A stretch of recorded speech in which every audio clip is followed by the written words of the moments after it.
ሰላማችሁ እንደወንዚውን በጣም ወዳችሁ ማከብራችሁ ውዴ በክርስቶስ ወጣት ቤተሰቦች እንዴት ናችሁ? በዛሬው ቪዲዮ ሁለቱ የነቢያት ልጆችንና እንደዚሁም ደግሞ የሀገራችን ሁለቱ ዘማሪዎች ጉዳይ ሰሞኑን በሶሻል ሚዲያው ላይ በጣም አነጋጋሪ ጉዳዮች ነበሩ። እነኚህን ነገሮች እናያቸዋለን። ሁለቱ የነቢያት ልጆች የቃል ኪዳን ስነ ስርዓት ፕሮግራም ተደርጎ ነበር። እስቲ እሱኛውን ቪዲዮ በመጀመሪያ እንመልከትና ወደ ሀገራችን ውስጥ ዘማሪዎች ደግሞ ሁለቱ ዘማሪዎች ዘማሪ መስፍን ጉቱና ዘማሪ ኤፍሬም አለሙ ምን እንደተፈጠረ ሰሞኑን እንመለከታለን። እስቲ በመጀመሪያ ሁለቱ የነቢያት ልጆች እንመልከታቸው።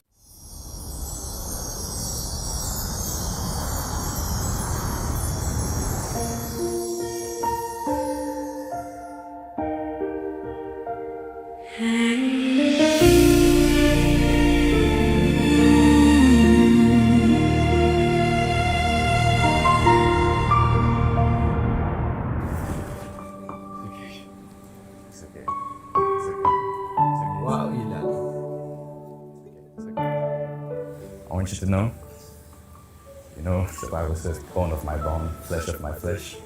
I never knew what it meant until I met you. Right? So I'm asking you to be my wife.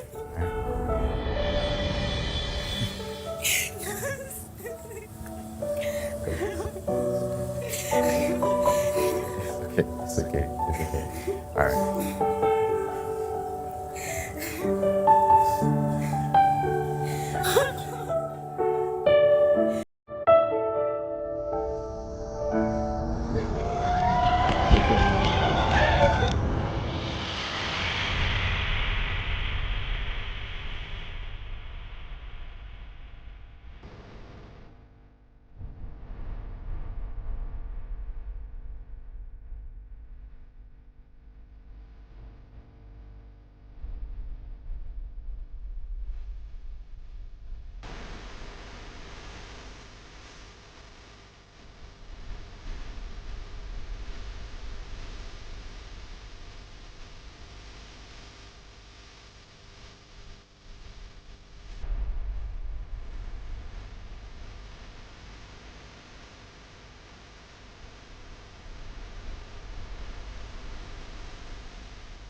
So the ring in which I gave was a ring which represented my long-lasting love.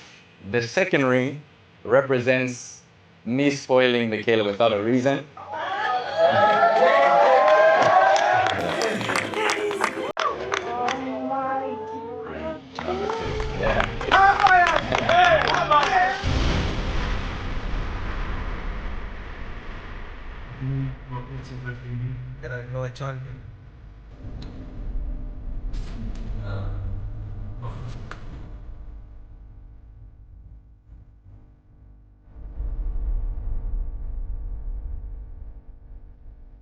በቀጣይ ደግሞ መነጋገሪያ የነበረው ሰሞኑን የዘማሪ መስፍን ጉቱ ንግግር ነበረ።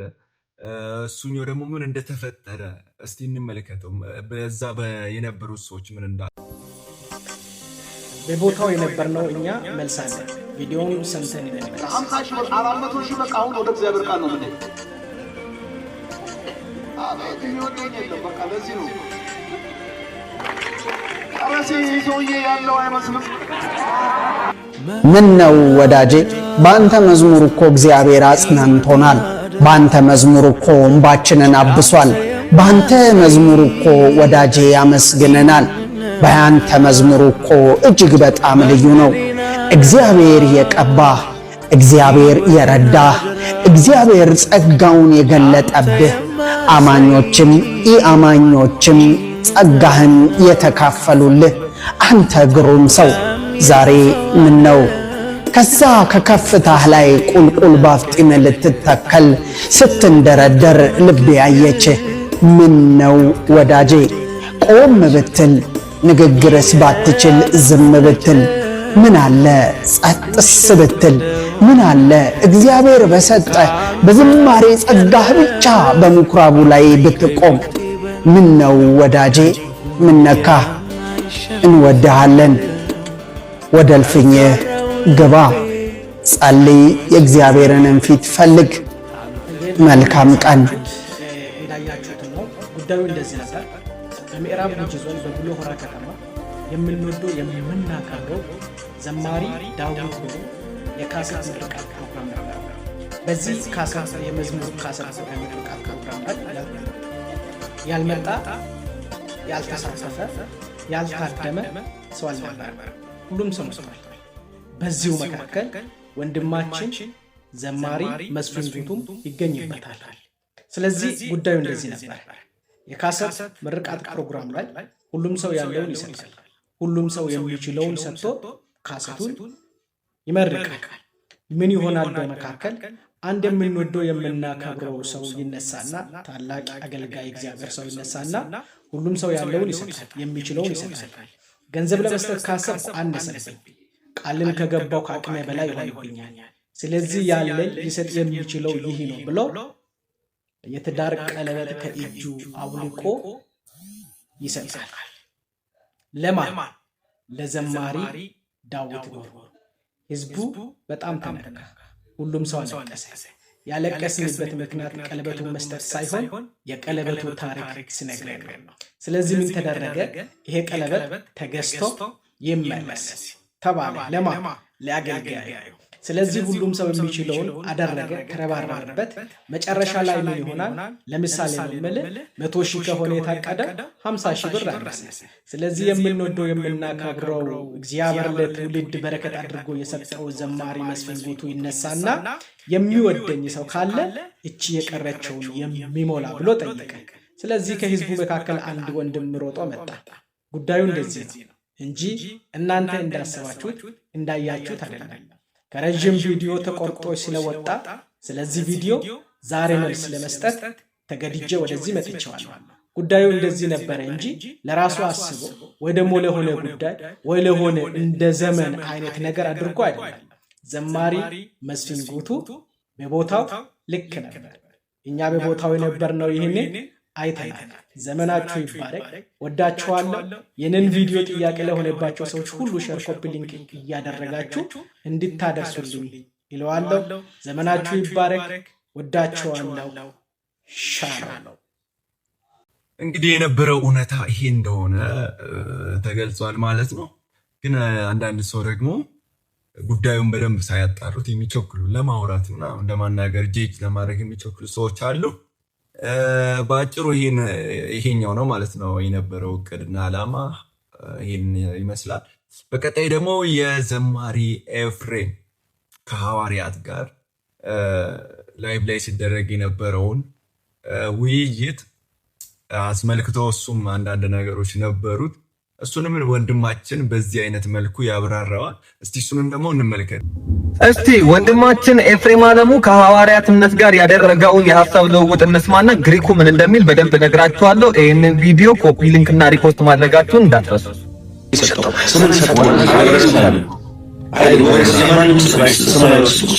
ከመላእክት ይልቅ እጅግ የሚበልጥ ስሙን በወረሰ መጠን እንዲሁ ከእነርሱ አብልጦ ይበልጣል።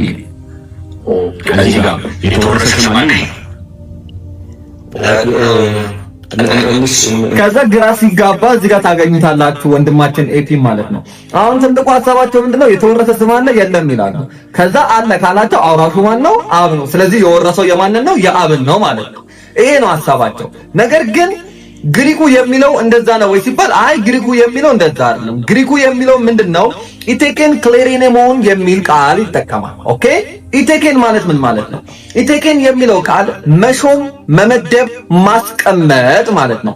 ስለዚህ እዚህ ጋር እየተጠቀመ ያለው የግሪኩ ሰዋሰው አክቲቭ ቮይስ ነው። አክቲቭ ቮይስ ነው ማለት ድርጊቱን እየከወነው ያለው ሌላ አካል አለ ማለት ነው። ስለዚህ እኔ አይደለሁም ድርጊቱን እየከወንኩኝ ያለው፣ እኔ ተቀባይ ነኝ።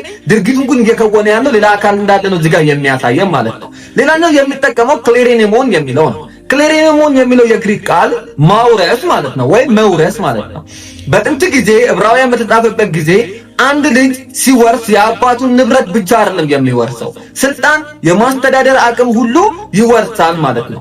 የሚገርማችሁ እዛው ዝቅ ብላችሁ ዕብራውያን ምዕራፍ 4 ላይ ዕብራውያን ምዕራፍ 1 ቁጥር 4 ላይ ግን ስትሄዱ ከመላእክትስ አንተ ልጄ ነህ ለማን ከቶ ብሏል ይልና ከዛም በኋላ ግን ኢየሱስ ክርስቶስ የወረሰው ምን እንደሆነ ይነግረናል ማለት ነው። ኢየሱስ ክርስቶስ የወረሰው በቀጥታ ስልጣንና ልጅነትን ነው የወረሰው እንጂ የወረሰው የአብን ስም አይደለም ማለት ነው። ለምሳሌ የአብን ስም ያልኩ ነው በፊልጵስዩስ ምዕራፍ 2 ላይ የሚናገረውን ቃል እንየው። እንደዚህ ይላል ነገር ግን የባሪያን መልክ ይዞ በሰው ምሳሌ ሆኖ ራሱን ባዶ አደረገ፣ በምስሉም እንደ ሰው ተገኝቶ ራሱን አዋረደ፣ ለሞትም ይኸውም የመስቀል ሞት እንኳን የታዘዘ ሆነ። ይሄ ክብሩን ከመቀበሉ በፊት የከፈለው ዋጋ ነው ማለት ነው። ከዛ 9 ላይ እንደዚህ ይላል በዚህም ምክንያት ደግሞ እግዚአብሔር ያለ ልክ ከፍ ከፍ አደረገው፣ ከስምም ሁሉ በላይ ያለውን ስም ሰጠው ይላል። ኦኬ አሁን የወረሰው ስም ነው። ምን አይነት ስም ነው የወረሰው የሚለውን ደግሞ ዝቅ ብለን ስናይ እንደዚህ ይለናል ይህም በሰማይና በምድር ከምድርም በታች ያሉት ሁሉ በኢየሱስ ስም ይንበረከኩ ዘንድ ነው። ኩሪዮስ የሚለውን ነው ያወረሰው ስልጣን ማለት ነው። ከዛስ ምላስም ሁሉ ለእግዚአብሔር አብ ክብር ኢየሱስ ክርስቶስ ጌታ እንደሆነ ይመሰክር ዘንድ ምን ኩሪዮስ እንደሆነ ይመሰክር ዘንድ አውርሶታል። የወረሰው የአብን ስም ሳይሆን የወረሰው ኩሪዮስ የሚለውን ስም ነው ማለት ነው። የሚገርማችሁ ነገር ላሳያችሁ እዛው ዕብራውያን ምዕራፍ 1 ቁጥር 4 ላይ የተጠቀመው ምን እንደሆነ ማለት ነው። የተጠቀመው ፐርፌክት አክቲቭ ኢንዲኬቲቭ የሆነን ቃል ነው። ፐርፌክት አክቲቭ ኢንዲኬቲቭ ማለት ምን ማለት ነው?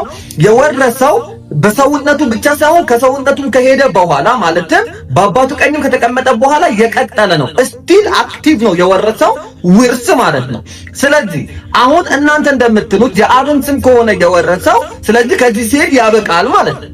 ኦኬ አሁን እናንተ ያላችሁ ካላችሁ እኔ ለራሴ ሳወርስ ማለት ነው። ዮኒ አቤት አውርሻለሁ። ምን በቃ አንተ ጌታ ነህ፣ አንተ አምላክ ነህ፣ በቃ አንተ ወርሳል ከመላእክት ከፍ ብላል። እሺ ተቀብያለሁ። አሜን እናምን እኔ ለራሴ ነው የወረስኩኝ ያለው።